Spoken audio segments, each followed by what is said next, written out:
Chapter 25. A black SUV screamed down the main road and weaved in and out of the mid-afternoon traffic, cutting off several cars and earning angry beeps from other motorists in protest at the madman in the car driving like a lunatic. The car approached an intersection as the lights turned red, but instead of stopping, the driver put a foot down on the gas, accelerating further. Cars passed from left to right and vice versa at the crossroads, and the SUV charged straight ahead at speed. They screeched to a halt and skidded, trying to turn away from the idiot surging forwards and ignoring basic common sense. More horns blared angrily at the wacko, who seemed to think the highway code didn't apply to him. "Screw you too," Knowles growled at an old lady in a Buick as he roared past her, missing the front of her car by inches. He didn't have time to waste stopping for traffic. Seconds later, he was through and pushed the gas down to the floor, pushing the car far above the speed limit. He pulled out his cell phone and pressed 1 on the speed dial his wife's number and pressed call. He held the steering wheel with one hand and held the cell to his ear with the other. "The number you dialed cannot be recognized. Please hang up and try again." "Damn it!" Knowles shouted and threw the phone into the passenger footwell in anger. He'd tried half a dozen times since taking off from Ellison's house, and each time he'd heard the same message. Thoughts of what might have happened to them ran through his mind. Grisly visions of his smoking home riddled with bullets and blasted apart. His wife and 2 girls laid out in pools of blood, bullets in their skulls. Finally, he reached his street and leaned forward against the wheel, peering to see his house in the distance. As he got closer, he saw it. A detached, 3-bedroom, ordinary home, with a small but tidy front lawn and a drive at the side with his wife's car still parked up. The doors were closed and all the windows were intact, but he couldn't see any movement inside. The car swung into the drive, and Knowles pushed the door open hard, launched himself out and onto his feet and ran around it to the front door, keeping the keys in the ignition and leaving the engine running. He pushed the front door open and ran through the living room, hearing noise in the kitchen at the back of the house. Kate. He stormed into the kitchen and saw her standing over the oven, stirring a large stainless steel pot. Spices wafted into his nostrils, but the smell that would normally have his mouth watering when he came home was completely ignored this time. Kate, his wife of 17 years, turned around to see her husband red in the face, wearing black tactical clothes and with a large gun still strapped to him. "What's going on?" She looked at him as if he'd grown a second head. She could see he was afraid, and it made her nervous. "Oh, thank God," he blurted out, seeing she was alive and well. "I've been trying to call you." "I couldn't get through." Kate slid her cell phone across the kitchen counter towards him. "No signal," she said as he picked it up and saw there were no bars on the little satellite dish icon. "It's been really weird for the last hour or so. What's going on?" she asked him again. "Where are the girls?" Knowles ignored her. "Amy's in her room and Melissa's around Simon's house. He's coming over for dinner later." Simon, Knowles' eyes lit up at the mention of his 15-year-old daughter's boyfriend as an idea took hold. He'd never been fond of Simon. It wasn't his fault. Knowles knew subconsciously. He was a rich kid who'd never done a day's hard graft in his life. He never trusted rich people. They normally got rich by screwing someone over, and they passed those same genes on to their kids. Simon seemed nice, but that had always made Knowles distrust him more. But he had a car. Get Amy, drive round to Simon's, and the 2 of you and Melissa borrow his car, take it down to San Diego, and stay with Mike and Jenny for a few days. Mike had been his buddy in the Marines. His squad, 2 Ike, and the best man at his and Kate's wedding. Kate took a step closer to him and eyed her husband with suspicion. "Tell me what's going on," she all but ordered him. Knowles sighed, knowing he had to tell her something or she wouldn't budge, and her stubbornness wouldn't be any match for what was coming their way. "The contract I took, the one I said seemed too good to be true. It was. What have you gotten involved in?" she asked suspiciously, wondering what the hell he was talking about. She'd always been wary of his private security career. She'd been convinced he was going to get himself killed out in Iraq or some other hellhole. "The firm I'm running security for is up to something," he told her. I stumbled across something I shouldn't have, and now they're coming here. You've got to go, now." Kate saw the abject fear in his eyes and realized that whatever was going on, he was deadly serious, and he wasn't going to take no for an answer. He'd already left the room and gone upstairs, taking 3 steps at a time as he bounded up to the 2nd floor of their house and into his youngest daughter's bedroom. "Dad," Amy protested, turning from the laptop at her desk to confront him. "Haven't you heard of knocking?" He ignored her and pulled a duffel bag from the top of her wardrobe, opening it to reveal her vast collection of clothes. "Pack your bags," he told her sternly. She stepped forward to challenge him, annoyed at the invasion of her privacy, but he was having none of it. "Amy, if you don't pack this bag, then I will, and you know what my fashion sense is like." Amy snatched the bag from his grasp and started to pull tops and jeans off of hangers and stuff them inside. "Fine," she rolled her eyes, exasperated. No way was she going to let her dad pack her clothes for her. He was the worst-dressed guy in the world. Knowles heard his wife coming up the stairs and turned to her. "You pack too," he told her. "We're out of this house in 2 minutes." Kate nodded nervously and disappeared into their bedroom to pack, and Amy pulled her cell charger from the wall socket. She took her laptop from the desk and started to insert that into her bag as well. Knowles quickly grabbed it, pulled it out, and put it back on the desk. "Dad," she moaned, "I can't go without my computer." "Yes, you can," he said absently. "I never had a laptop as a kid, and I turned out fine." He didn't know much about AIs, but he reckoned they could probably track their movements, cell phone conversation, and even internet use. Kaliba was plugged into everything, from what he'd seen, and he wasn't going to give them any avenue to exploit.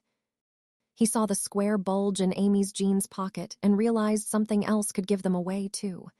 "And the iPhone," he held his hand out. She shook her head adamantly this time, digging her heels in. "No way," she said. "I can't live without it. How am I meant to call my friends?" You can't live without it. You'll die with it," he snapped. They didn't have time for this crap. "Phone. Now." "You suck, Dad," Amy grumbled under her breath as she reluctantly handed over the phone to her dad. Yeah, he rolled his eyes. At least she'd be alive to not like him, he thought. "I'll buy you a Kindle if you just do what I say." As a father of 2 teenage girls, he knew full well that bribery was often the most effective way to get their cooperation. He rarely ever used it, but this was an emergency. Amy noticed the assault rifle strapped to her dad's chest and swallowed nervously. "Dad, why have you got a gun?" "Doesn't matter," he said. "Go pack a bag for your sister. You've got 2 minutes." He left the room and went into his bedroom, where his wife was finishing packing a bag. Only a small one, he noticed. She knew he wasn't going with them. He pulled out a metal lockbox from inside a dresser drawer and turned the key already in it. Inside was a snub-nosed .38 revolver, already loaded and with a box of spare rounds. He pulled the gun out, reached for Kate's hand, and pressed the weapon into her palm. "Take this," he said gently as he handed it to her. She tried to push it away, but he held it fast to her. "Just in case. Get down to Mike and Jenny and stay for a couple days. Don't call anyone, and I mean anyone. Are you going to tell me what's going on?" Kate asked as she finally took the pistol, slipped it into her bag before zipping it up, and putting the case over her shoulder as she carried it out of her room and through the landing. Down the stairs, where Amy was already waiting with her own bag, and one for Melissa, whether it was her favorite clothes or ones his eldest daughter wouldn't be seen dead in, depended entirely on Amy's mood and how well they were getting along. He'd been working so long on the Kaliba job he hadn't seen them in 2 weeks, so he had no idea. He pulled Kate close to him as Amy got into the passenger seat of the family car. "I promise I'll tell you when it's over," he said softly to her. He leaned in to kiss her, but she turned away, supremely pissed off, and she ducked into the car and closed the door. The window was still open, and he leaned into it, meeting her eyes for a moment. "When you get to Simon's, do whatever it takes to get his car. Bribe him if you have to and leave this one with him. Don't tell him or anyone else where you're going. Get down to Mike and Jenny's and don't get out of the car until you do. I'll call you when it's safe." "You better tell me what this is about later," she said angrily, as she backed the car out of the drive and rolled away, quickly disappearing around the corner and onto the main road. Knowles felt a pain in his chest watching them leave, knowing he might never see them again. He couldn't risk them, though. Their best bet was to get well away from him and keep hidden. He'd have to check in with Mike later on and let him know Kate and the girls were on their way. Until then, he had to figure out his next move. Sarah pushed her sunglasses further up her nose to block out the glaring sunlight and adjusted the peaked cap for the 100th time as she carefully watched people passing by outside their car, watching for the murk she'd seen before and scrutinizing everyone she could for any signs they recognized her. They'd driven from the safe house, through the desert and back into the bloated urban sprawl of LA County, further west into the tiny Oxnard airport, following the directions Danny had given them. The airport wasn't busy, but there were enough people there to make her distinctly uncomfortable. She looked across to John, in the driver's seat, and wondered how he could seem so calm and collected.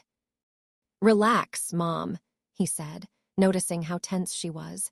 Even more than usual, she'd reached for her Glock a couple of times when people looked for even a fraction of a second too long. A security guard had tapped on the window at one point and she'd nearly jumped through the roof.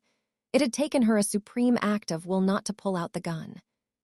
Luckily enough, he'd had no idea who they were and had only wanted to tell them to move out of the handicapped parking zone. "How am I meant to relax with Kaliba and the feds after us?" she asked. She spotted a security camera bearing down on them, attached to a lamppost and watching the car park. "Goddamn September 11th, she muttered. From what she'd read about the subject, practically every airport in the world had beefed up security and surveillance since then. It made life more and more difficult for them to operate, and she ached to get back to the isolation of the desert, away from any cameras, cops, or people in general. After being hunted by HKs and endos, the feds are nothing. John tapped his fingers against the wheel. "Guess so," Sarah shrugged. She looked out of the windshield and saw the helicopters in the distance on the far side of the runway, over half a mile away and barely visible. They couldn't make out any details, at least, and the small propeller-driven planes taxiing for takeoff kept getting in the way. She couldn't see any signs of the silver helicopter Danny had told them about. Was he luring them into a trap or sending them on a wide goose chase? She watched John staring outside at the airport runway, his attention not wavering for a second as he scanned it like a hawk. She didn't know what to say to him. She had so many questions about the future, but she wasn't sure if he'd really want to talk about it. A lot of soldiers she'd met had been reluctant to talk about their experiences in war, and what he'd just been through could be described as no less than the worst war ever fought in human history. "How'd you meet Savannah?" she asked, deciding to start off with something smaller. "She found me," John said to her. "Her and Ellison, they'd waited years for me just to get me back here. I never would have found Cameron without them. I wouldn't have even made it without them." He'd felt alone for so long now, but he'd realized in the future he couldn't do it all on his own. Nobody could survive this alone. "How?" Sarah asked. Now her interest was piqued. "You buried Cameron and he knew where." "He led me there and we dug her up with the guns, thanks." He smiled gratefully at her. "I needed those weapons, more than she could ever have anticipated," he thought. "We used up every last bullet." There was another question on the tip of Sarah's tongue, but she wasn't sure if she really wanted to know the answer. She hesitated for a moment before deciding to push on and ask anyway. "Where was I in all this?" John swallowed sadly and his face fell a fraction of an inch. He looked down at the dashboard and clenched his jaw as his whole face tightened uncomfortably, recalling Ellison's story about how his mom had died. "It hasn't happened yet," he reminded himself. "You didn't make it," he said. Sarah looked away awkwardly for a moment, not sure what to say to that. She'd figured from the look on his face even before he spoke that she must have died. "How?" she asked, dreading the answers after all the worries and tests she'd had done lately. One word rang through her mind, even more inexorable than Skynet and the looming Judgment Day. "Kaliba attacked Ellison's house. You held them off so Ellison and Savannah could escape." Strangely, morbidly, a sense of relief swept over Sarah at hearing that. She'd gone down fighting, she'd been killed by Kaliba's goons. That wasn't so bad, she thought. At least it wasn't cancer, she shrugged. She'd hated the idea of dying from cancer ever since Cameron told her about it. It was one thing to eat a bullet trying to stop the machines from taking over the world. That wasn't so bad it'd be quick, and at least she'd have given it her all. But having some insidious thing growing inside you, totally malevolent, eating you away slowly from the inside. Not how she wanted to meet her maker. Cancer. That one word resounded in John's head and bounced around his skull like a pinball. He recalled exactly what Cameron had told him in the motel before they'd both gone through time. She's lost 11% of her body mass. "Mom, are you sick?" John asked, feeling himself turn a shade paler. He'd come back in time to save her from being killed by Kaliba. Had he just traded a quick death on her feet for a slow, agonizing one? The thought that he might not have changed anything, that he couldn't save her, sent an icy chill down his spine and tightened his chest. He felt slightly sick at the thought of it. "I'm fine," Sarah replied quickly, looking forward as a twin-engine Cessna took off into the sky. John knew his mom well enough to know when to back off, so he decided not to push it further. He looked out but still couldn't see any sign of a silver helicopter. It didn't help that the airport terminal blocked much of their view of the other side of the runway, and half of the helicopter landing pads were obscured. He opened the door and stepped outside into the bright sunshine, taking out a pair of large black binoculars with him. "What are you doing?" Sarah looked around nervously. "People are going to see us." The airport wasn't exactly heaving, but there were still enough people around and security cameras to make her uncomfortable about getting out of the car. "We'll be fine," John said.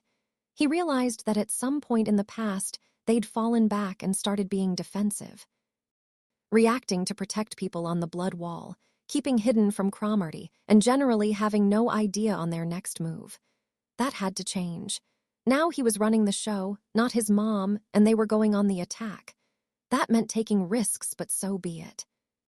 He shut the door, adjusted his own shades and baseball cap, knowing very well how to disguise his face from the public and from security cameras. He kept his head level and didn't look up at the CCTV. According to Danny, Skynet was active. It was online, and it had a thirst for knowledge and information.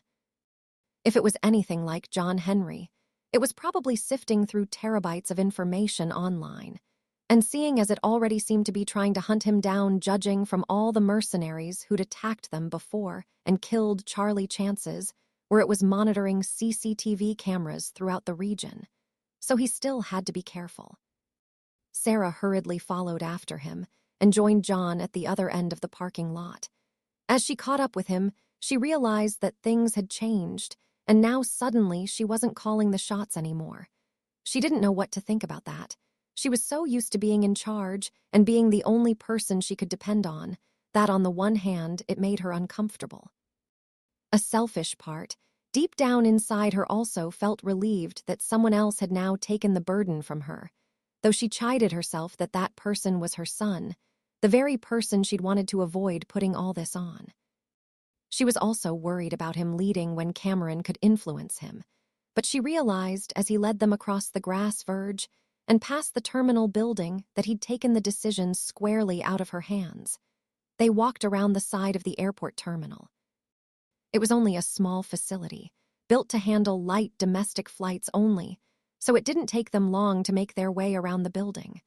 The runways themselves were on the other side of a 12-foot chain-link fence with curls of razor wire on top. Even though it was only a very minor airport, they still took security seriously. Eventually, they cleared the terminal building and walked around the perimeter fence. John stopped and put the binoculars to his face and looked towards the helicopters out on the field, glancing from one to the next as he searched for a silver chopper. "Aren't we going to look suspicious?" Sarah asked, gesturing to the field glasses. John put them down for a moment and looked around. "Not really," he said, pointing to 3 guys in their early 20s, 100 yards or so away from them doing the exact same thing. He looked around and saw several plane spotters, all with binos, all looking up at the sky or at the aircraft on the strips. They were just 2 more people who blended in with the crowd of enthusiasts. John couldn't see the appeal of standing around at an airport for hours looking at planes, but it made good cover. He just hoped nobody came and asked him questions about aircraft, as he didn't have the slightest clue. He looked through the binoculars again and swept them slowly to the right. There wasn't a single silver helicopter landed on the field. He sighed, disappointed. It had been a long shot. Chances were, even if Danny was telling them the truth, that the odds of it being there when they were would be slight. A rotary engine whirred up in the sky, and John moved the binos up, catching a flicker of movement in the upper limits of his view through the lenses, a faint dot approaching in the air. It grew closer until they could both hear the whirring of its blades, and John got a good look at the aircraft as it hovered over the field and descended towards the grassy field enclosed within the fence. "It's silver," John commented. His lips pursed into a tight smile, and he felt the kind of tense anticipation he'd had before in the future when he'd been waiting to ambush a Terminator and saw something approaching. He felt like a predator that had just caught the scent of dangerous prey. He was aware that Sarah couldn't see too well, but that didn't matter. Only one of them needed to have eyes on the helicopter as it landed. This could still be a wild goose chase, he thought. The aircraft was unmarked, which in itself aroused suspicion. Every other bird in the airport plane or helicopter had a serial number on the tail or the wings. This one was completely blank. The FAA would probably have a thing or two to say about that, he thought. The helicopter lowered down until it landed and the blades started to slow. A side door slid open moments after it touched down, and 7 men stepped out, wearing jeans, sunglasses, and a variety of jackets, despite the punishing California heat. Or is that just me still? John wondered. He knew it'd take time to get acclimatized to pre-J-Day California, but even so. "Is it hot, or is it just me?" John asked his mom. He turned to her and saw beads of sweat around her temples and her neck. "Boiling," Sarah answered. She was too focused on the helicopter, despite not being able to make out any details without binos, to worry about wiping sweat off or trying to cool herself. "Makes sense," John nodded grimly. He took notice of the jackets they were wearing. 2 leather, 1 denim, and the rest were something else, not what he'd be wearing in this heat. They weren't wearing them to keep warm, they were wearing them to hide something. "They're armed," he said. He watched as the last 2 men out of the chopper pulled long black bags out with them. The men filed away from the helicopter and walked across the airfield. John put the binoculars down and turned to face his mom. "Danny was right," he said to her. "Silver helicopter, just like he said, and 6 guys I'd bet anything are mercenaries." "That puts Danny at notch 1, Sarah said harshly. She still didn't trust the spoilt little brat and probably never would. John said nothing, sharing at least some of his mother's sentiment. He didn't trust Danny either, yet. The difference between him and his mom, however, was that he could actually be reached. It was possible for Danny to prove himself to him if he really wanted to. Chances are it would take Danny to die helping them like his father before Sarah would be swayed. "Heads up," Sarah said as the 7 mercenaries marched out of the airport perimeter and into the parking lot, only a few meters away from them. John handed his mom the binoculars and watched the men from the corner of his eye whilst pointing up into the air at a plane coming in to land and pretending to be interested. The men passed by behind him, laughing, joking, and chatting to themselves like a group of guys out on a stag party, and John looked back to his right as they headed towards a pair of black SUVs. He caught a good look at the bags 2 of the men were carrying. They looked heavy from the way the men were heaving them, and judging from the length and width of them, he figured they held the team's assault weapons. The airport was so tiny, handling mostly propeller-driven airplanes and some helicopters, that it probably didn't even have a security desk. They all had short hair and looked lean and muscular. They were mercenaries, all right, John thought. They had ex-military written all over them. He felt sorry for the poor bastards. They, like Danny, didn't even know they were bringing about the end of the world.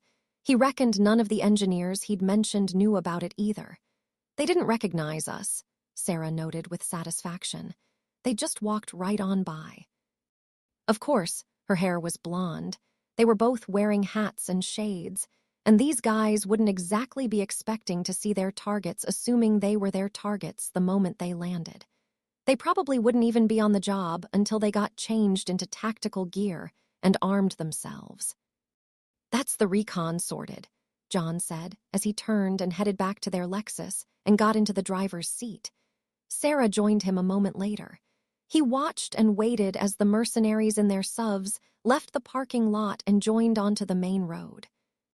He gave it a few minutes before he started it up and pulled out of the bay, drove out of the lot and onto the same road the Kaliba goons had taken before, but in the opposite direction from them. "We're not following them," Sarah asked. "What about declaring war on Kaliba?" "Doesn't mean we go in guns blazing," John said evenly as he took the next right. It would have been tempting to have gone after them, found out where they were going and set up an ambush. Whittle down their numbers a bit and make Kaliba more manageable, but those were his mom's kind of tactics. And as much as he loved her, as great a fighter she was, it hadn't worked out too well so far. John had no intention of following them. He didn't need to know where they were going, and if they were going after them, then the last place he wanted to be was up their asses keeping an eye on them. He'd seen in the future how in the blink of an eye the hunters could become the hunted. This was his war, and he was going to fight smart. They had their first intelligence confirmed, and they now had a slight lead to Kaliba. The pilot would know exactly where their base was. "Let's see what Ellison comes up with," he said, as he took the next road heading east, taking them towards the highway that ran north of Los Angeles. He didn't want to enter the sprawling metropolis and was more than happy to keep to the sparser surrounding areas. "When this is all over, I want to leave LA, John said. "It's too crowded." "Too many bad memories here." "Memories don't leave you," Sarah told him. "Doesn't matter where you go." She knew that all too well. The memories of Kyle stuck with her, and even leaving LA, years later she'd recalled sights, feelings, and even smells that reminded her of their time together. Every other man she'd slept with, except for maybe Charlie, in her mind's eye she'd pictured Kyle instead. "We can start over," he said. "Live our lives again." The idea appealed to Sarah, she had to admit. She pursed her lips and looked out the window at the scenery whipping by as she tried to imagine her life if they stopped it.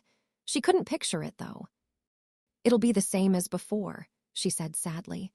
"On the run from the law, always looking over our shoulders and always wondering if we've really stopped it."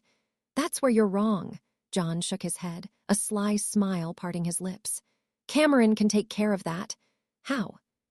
she asked, not sure if she liked the idea of leaving her future life and freedom in the hands of an all-too-glitchy cyborg. Cameron merged with John Henry in the future. They're the same person now, and Weaver gave Cameron upgrades. She'll know if the FBI are onto us. She'll know if there's another Skynet. If it happens again, she can nip it in the bud before it starts. "I don't trust her," Sarah said simply, laying her cards out on the table in full. "How am I supposed to when she tried to kill you and took you away?" "She didn't. I chose to go. I didn't have to follow, but I made the choice. I went through hell to find her, but I'd do it again in a heartbeat if I had to. You know why." John stopped for a moment and saw his mom's jaw clench. Her face tightened, and she was clearly wrestling with the implications of what he'd just said. "I trust her, Mom. I'm asking you to do the same." Sarah sat in silence as myriad thoughts ran through her head. She saw a flash of John when he was 12, convincing her not to smash the other machine's chip, the flashes of leadership that had briefly emerged back then. It was more now. He clearly wasn't a kid anymore. What happened between them in the future? She asked herself. What had happened to make her son trust the machine so much, to care about it enough to risk his life jumping through to an unknown, dangerous future like that? She knew her son, though. He wouldn't budge on this. He'd defended Cameron before, and she realized he always would. Constantly suspecting Cameron or trying to get John away from her would only drive a rift between her and her son when she'd only just gotten him back. She wasn't going to risk losing him again. "I'll play it your way," she finally said. "I'll lay off her." For now, she thought. The machine had one chance and that was it. If it blew it, then she'd be ready and waiting with the thermite. "I missed you, Mom," John smiled happily, turning to her for a brief second before setting his eyes back on the road. "You too," she replied. What was it like in the future? She remembered every word Kyle had told her about it, but imagining it wasn't the same. John's smile faded at the haunting memories that would be with him for the rest of his life. He hadn't yet had any nightmares about it, but he knew they'd start sometime soon, and then they'd never go away. Hell, he summed up in one word. He decided not to tell her that in the first few days he'd been captured, barely escaped alive, been beaten up, robbed and left for dead. Nor that Kyle had hooked up with Allison. He didn't think she'd want to hear about that. If it hadn't been for Savannah and Ellison, I never would have survived. And if it hadn't been for Ellison and his mom, he realized he never would have gotten Cameron back. Thank you. He leaned over and kissed her cheek. What for? She asked, genuinely confused now. For not burning Cameron, John said. For the guns, the clothes, for everything. For the first time in a long time, Sarah genuinely smiled. She had her son back, and soon all would be right with the world. Ellison and Savannah were led through the dingy, unused industrial complex by two burly, leather-clad heavies with dark hair, pale skin despite the California sun, and both with cigarettes clamped between their lips. The sun was shining brightly, but it didn't make the place seem any more cheerful. Abandoned factories and warehouses lined the area and created a maze that would be easy to get lost in. Before leaving the desert safe house, Savannah had changed into some of Cameron's spare clothes that had been packed there a long time ago. Dark gray combats that were a little too long in the leg, a black t-shirt, and boots that fit comfortably. By stroke of luck, it had turned out they were both the same shoe size. She felt a lot more comfortable now, in better clothes than skirt and sandals. It might be what a lot of people liked, but not her. She'd pick function over fashion any day. This place creeps me out, Savannah said quietly to Ellison. It's just a little run down, he replied. He knew that Malenkov liked to keep his business away from his upscale home in Beverly Hills. He actually lived in a gated community there, in a house that Ellison couldn't have afforded in 2 lifetimes on his Zyracorp salary. Sasha Malenkov had greased the right wheels with the U.S. government. All right. Uncle Sam had made him extremely wealthy. It's not that. In the future, this place is a Skynet repair facility. She remembered when the pair of them had traveled to L.A. in the future to wait for John. They'd spotted this place on their journey and had almost been spotted by patrolling centaurs as they'd tried to slip past it. She looked at the younger version of her surrogate father and thought back to how he'd looked after her back then. Despite her skill and knack for survival, it had been his cool head that had kept them alive and her from going off the deep end. The amount of times when she'd wanted to just open up on a machine and he'd talked her out of it, saving her life in the process, was too many to even count. The two heavies led them into the same warehouse as they'd led Ellison and Sarah before, through to the vast, cavernous interior. Their footsteps echoed slightly in the large, empty, open space. Weapons. The shorter one, the uglier of the two, looked at them expectantly. Ellison opened his jacket, a beige, lightweight one he'd taken from his own house after changing into more suitable clothing than the usual suit and tie, and pulled out a Glock 17 from a pancake holster within. And you? The taller one stared at Savannah. She handed over a Sig Sauer, but the two men weren't satisfied. One at a time, they frisked them, taking slightly longer to do Savannah than Ellison, much to her irritation. He pulled out a combat knife that she'd taken from the stores underneath the safe house's floorboards and stuffed it into his jacket pocket. He is inside, the taller of the two told them. Waiting for you. Savannah caught the shorter one leering at her and make no attempt to disguise his lecherous stares. Maybe when you're finished with Mr. Malenkov, we can have some fun. He winked at Savannah and smiled. She managed, barely, to stop herself from shuddering at the thought of his suggestion. He was no different from the men she'd whored herself out to for drugs and booze when she'd gone off the rails. Fuck-ugly old men, unable to attract a woman using their looks or personalities, who'd happily taken advantage of a vulnerable teenage girl who'd needed help. He disgusted her. Maybe not. She glared icily at him. He grinned again, reached out and brushed his hand against her ass. Savannah instantly whirled around and threw a vicious punch into the goon's face, smashing his nose in a shower of blood and dropping the man to the ground, reaching into her hair with her free hand at the same instant in almost a blur of movement. She saw the other heavy reaching for his gun, and she pulled the vegetable knife out from under her long hair. She thrust it forward as the barrel of his pistol pressed against her cheek, and she held the blade against the man's throat. He stared at her with a mixture of contempt and surprise. How the hell had a woman like this managed to hide a knife from them, and on top of it all, bring it out so fast the first he'd seen it was when it was pressed against his throat? "I should blow your head off," the man spat out, flecks of spittle spraying Savannah's face, joining the reeking smell of fried food and cigarettes that assaulted her nose. "You could do that, but you'll just die slower than me," she commented, glaring at him with mutual hatred. The shorter man got back up, drew his gun, and pointed it at the back of her head. Ellison could do nothing but watch as the three of them were locked into a Mexican standoff. "Drop the knife," the shorter one with a now broken nose snapped. "Let them come." Malenkov's voice boomed from the open doors of the shipping crate. He stepped towards them and surveyed the scene before him. On his order, the two heavies lowered their weapons and pocketed them. Savannah hesitated for a moment before she too withdrew her blade, albeit reluctantly, and handed it to the taller one. "I'm sorry," Malenkov said amicably, gesturing for the pair of them to follow him into the container. They entered and sat down at the wooden seats in front of the desk, whilst the arms dealer himself took the leather seat behind it and leaned back. The two guards stood outside, the taller one helping the other with his bloodied and broken nose. Savannah's eyes opened wide at the sight of the weapons on racks and shelves that lined the walls of the container. Assault rifles, shotguns, pistols, grenade launchers. There was even a Browning M2.50 cal along the back wall, behind Malenkov, just above a minigun mounted like a trophy below it. The place was virtually an armory.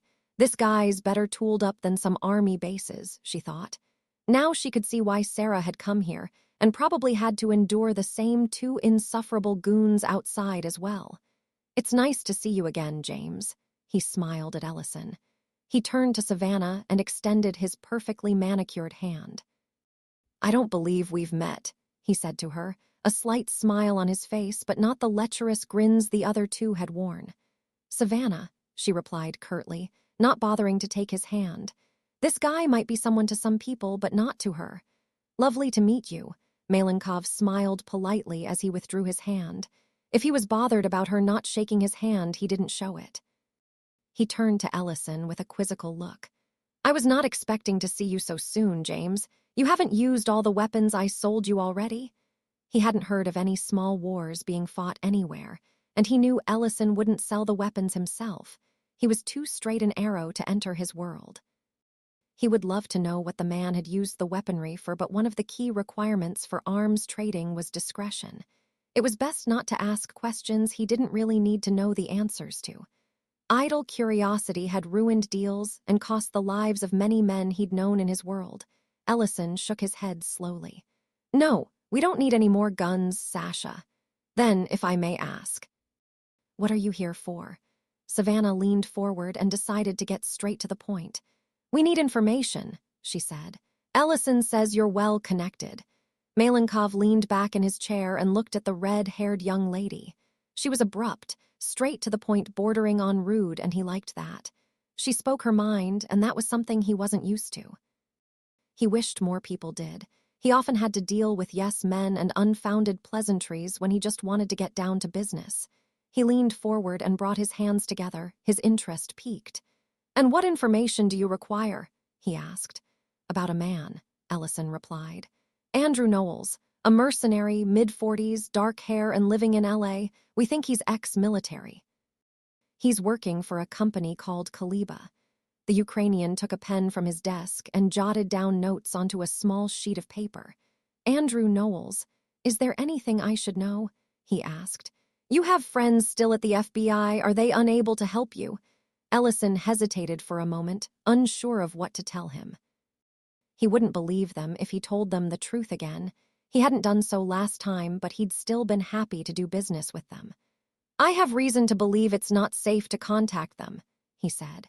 Ever since 9/11, there was software in place to monitor communications and filter through for certain words or phrases that could be linked to terrorist plots. He had to assume that Skynet had a similar ability and would be searching for any mention of itself, Kaliba, or even Knowles. It might be extreme, but he had to play it safe and assume the absolute worst-case scenario. The people we're after, Kaliba, might be monitoring our communication, but they won't suspect you. That much was true. He hadn't officially dealt with Malenkov in 2 years. The Ukrainian should be a safe bet. What do I get from this arrangement if I agree? That caused a pause for both Ellison and Savannah. The pair of them both knew they didn't have any real funds anymore. No cash and no assets. They were essentially living off what they could scavenge. Malenkov noticed their hesitation and realized that Ellison must be desperate indeed. He turned to Savannah and looked her up and down. She was young, fit, very attractive, and intelligent from what he could make out. "I'll do this as a favor to you, James," he said. He looked at Savannah again for a moment. "Young lady, you're clearly a woman of great skill, defeating my guards like you did. How would you like to work for me?" "No thanks," she said without a moment's hesitation. "Don't be so hasty," Malenkov said generously. "You'll make good money, more than you ever dreamed about." "I don't need money," she replied simply. After living in the future, money had only been good for burning to get some heat or to cook food, or in the case of coins, melting down and turning into shrapnel. She remembered constructing claymore mines in the future using plastic ice cream tubs, homemade plastic explosive, and a bag of bullion they'd taken from a bank. Ironic to the world now, money had become the least sought-after commodity after J-Day. "Don't decide now," Malenkov said with a smile on his face, as if he hadn't heard her decline his offer. "Think about it, and make up your mind later." Unlike his crude bodyguards, he didn't see the young woman attractive as she was as a piece of meat, but he'd only seen a glimpse of her skill with the blade, both concealing it and deploying it so quickly his men had been taken completely off guard, and realized she would make an excellent addition to his enterprise. "I'll do this for you, James. In return, you'll owe me a favor, of my choosing, when, where, and what I wish." Agreed. Ellison thought about it and found himself stricken with indecision. They needed information on Knowles and whatever could lead them to Kaliba from him, and they needed it with minimal risk to themselves, but the idea of being indebted to Malenkov worried him deeply. Did he really want to end up in the employ of an international arms dealer sanctioned by the CIA or not? He didn't really want to go down that road. "I'll take the favor," Savannah volunteered herself. "One job, and it better not involve sex." Malenkov held his hands up in front of him in protest. "I'd never suggest such a thing," he said reassuringly. "Nothing like that, but I name the job." "When and where," he told her. He had a few ideas in mind, ways he could utilize her skills. She wouldn't come to work for him, but if he had her just as a one-off, then he would have to choose carefully. "Done," Savannah nodded curtly to him. If it meant taking out Skynet and stopping all this, then she'd do it. She just hoped it wouldn't come back to haunt her later. Malenkov pulled out a cell phone from a drawer in his desk and placed it on the wooden worktop, sliding it across to Ellison. "Take this," he said. "It's a pay-and-go cell with $50 credit. Only I know the number. I'll call you when I have something." He nodded at them, and the two took that as their cue to leave. Ellison led the way out, and the taller of the two guards gave them their weapons back. The shorter one was nowhere to be seen, and Savannah guessed he was trying to fix up his broken nose. She smirked slightly as the remaining goon shoved her pistol and knife into her hands and watched her warily, clearly hating her, but at the same time not wanting to piss her off. "One last thing." Ellison turned to Malenkov as he put his pistol back into its holster. The Ukrainian looked up at him, listening intently to whatever the man had to say. "These people, Kaliba, they don't mess around. They flew a prototype drone into a building to kill Catherine Weaver." "Sierra Corp," Malenkov nodded knowingly. "I heard about that. The official report says a Cessna lost control and crashed into the tower. I was in the tower in the room it crashed into. It wasn't a Cessna. The official report isn't exactly what you'd call accurate," Ellison countered. "Either Kaliba had cleaned up after themselves, or they'd bribed, blackmailed, or threatened someone into falsifying the report to cover it all up. Malenkov smirked at him. That's usually the case. The sun shone brightly, and its rays beat down on the small safe house in the desert. All the windows were open, but it didn't stop the temperature from climbing up into punishing levels. 3 occupants were still inside, roasting as if they were in an oven. Inside the main room, the couch had been pushed back against the wall and the floorboards underneath had been extracted, propped up against one corner of the room. From the hole in the floor, Cameron extracted a pair of AK-47s, placed them onto the ground next to her, and reached in again to pull out white boxes marked 7.62 x 39 mm, 100 rounds. She took out a cleaning kit from under the floorboards, quickly disassembled the axe and started the monotonous process of oiling and cleaning the weapons. Sweat dripped from her temples, her neck and armpits, and stained the t-shirt she was wearing. Droplets ran into her eyes, and without conscious thought, she blinked them away. The action had been designed by Skynet to be dual-purpose, both to appear more human, but also because any blockage to the eyes could also obscure a Terminator's vision just as it did with people. Other than the blinking, however, she showed no sign of distress from the heat as she worked. "Aren't you hot?" Little Savannah asked, sat on the couch and watching every move Cameron made. She wiped the sweat off her own brow and wiped it on her dress. It was too hot and sticky, and they didn't have any clothes to fit her, so she'd had to wear the same things for days and she didn't like it. "No," Cameron replied simply. Technically, it wasn't true. She could feel the heat, but it didn't bother her. But it would be easier to tell Savannah she wasn't hot. "Can you feel heat?" Savannah asked her. "The basement at Mommy's work was cold, but John Henry never put on a sweater. Are you like him?" "Yes," Cameron smiled slightly as she answered. "I'm like John Henry. But there's no cord in your head." The young redhead looked at her inquisitively. Cameron stared back at her and her face softened slightly. Did Savannah know she was a machine? Had she known John Henry was a machine, or did she think he was a strange human who lived in the basement and had a fiber optic cable connected into his skull? "I don't need a cord," Cameron said. "You know what I am?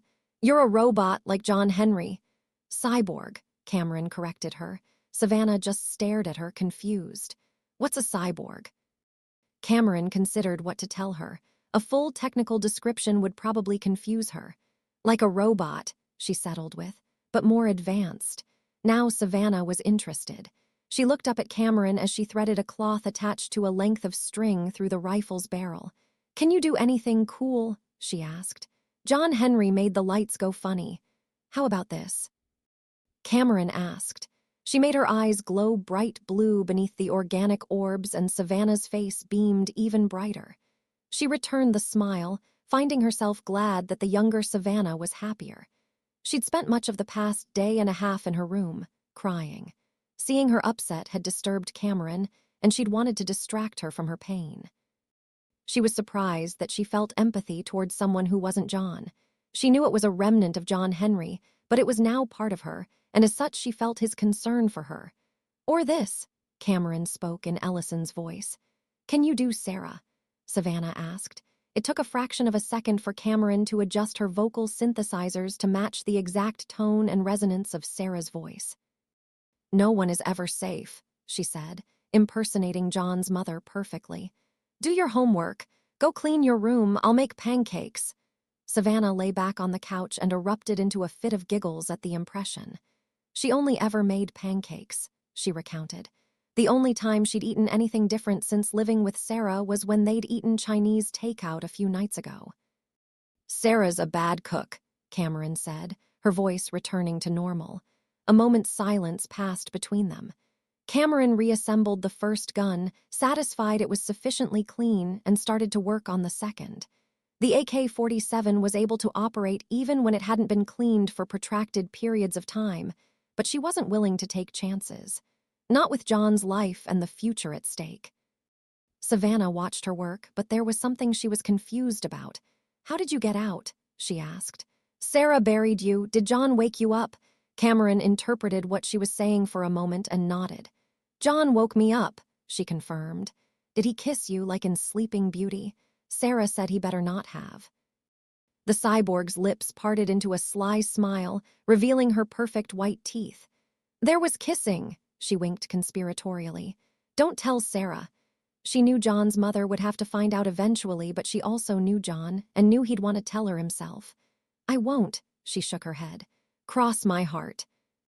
She looked at the rifles and the boxes Cameron was working on and slid off the sofa onto the floor next to the brunette. Can I help? She asked. I'm bored.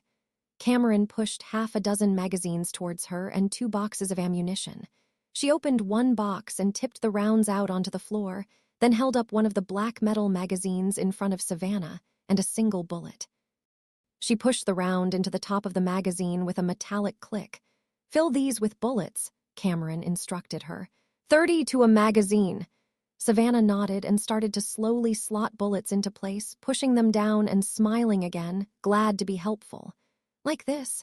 She asked as she pushed a round inside. Yes. You'll need more than that against Kaliba. Danny stood in the doorway, holding a plastic bottle of water in his hand and sweating just as much as Cameron and Savannah. He'd watched the cyborg and the little girl together, fixing the guns, and he couldn't help but laugh on the inside. These people had no clue what they were dealing with. You can't do anything against them. We need to call the police or the army or something. Marines, Air Force. Cameron and Savannah stared at him as he leaned against the doorframe. He'd interrupted their conversation when they'd both been enjoying each other's company. They won't believe you, Cameron said to him. They'll try to arrest us if we told the police, or Kaliba would attack us. We've got to try, Danny protested.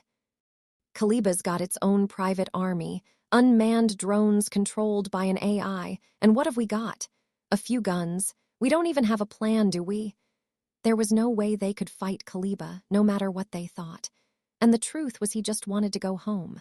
This was all too much for him. He wasn't a spy or a soldier or anything. They didn't need him. Call the FBI. Tell them they're supplying terrorists or something. Make it an anonymous call, even. Let them deal with it. Savannah looked at Danny and then at the ground. Her and Cameron's fun effectively shot down by him. Cameron stared at Danny and got up to her feet. We don't know where Kaliba are, she reminded him sternly. Honestly, I never knew where we went. They picked us up in an airfield and flew us in a helicopter. Blacked out no windows in the back or anything. Took us out to the middle of nowhere, a mountain range somewhere. It was strange, Danny thought, hearing his own words repeated to him in his own voice by the cyborg. He still wondered what the hell she really was capable of.